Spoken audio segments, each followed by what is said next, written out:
Good morning guys, birthday na ng pinsan ko ngayong araw. Asael nga pala pangalan ng pinsan ko. 7th birthday niya kasi ngayon kaya sinadya ko talagang pumunta. Sa May Imus Cavite nga pala yung pupuntahan namin. Medyo malayo rin to mula sa Las Piñas. Si Tita Jennifer ko nga pala yung nagdadrive dito sa sasakyan. Kasama ko yung pinsan kong si Tonton nasa may likod. Nakarating na nga pala kami dito sa pupuntahan namin. Sakto lang yung dating namin kasi hindi kami na late. Hinihintay ko nga lang bumaba si tita tsaka yung pinsan ko para sabay-sabay na kaming pumasok sa loob. Ito nga pala yung pangalan ng restaurant na kakainan namin. Pagkapasok nga pala namin sa loob ng pinsan kong si Tonton, nagulat ako kasi sumisigaw na yung pinsan namin magbe-birthday.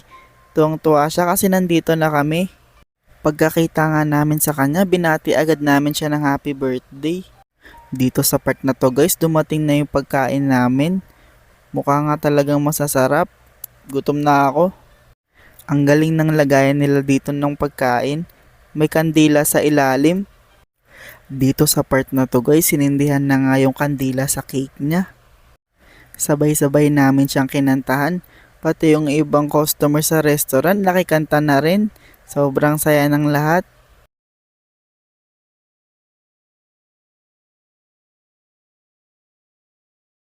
Excited na nga siyang umihip. May hangin na agad sa bibig niya, nakaredy na. Pagkatapos niyang umihip sa cake niya, sa sobrang tuwa niya, naiyak na lang siya. Ito nga pala yung mga kakainin namin ngayong araw. Ito nga pala si Eyang Makulit.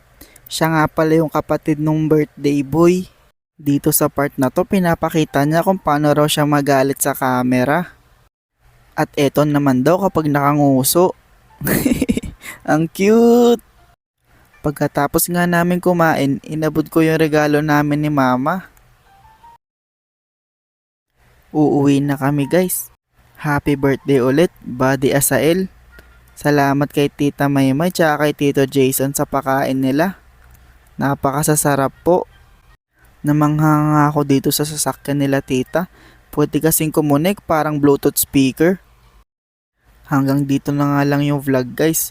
Maraming salamat sa panonood. Pew pew out. Pew pew!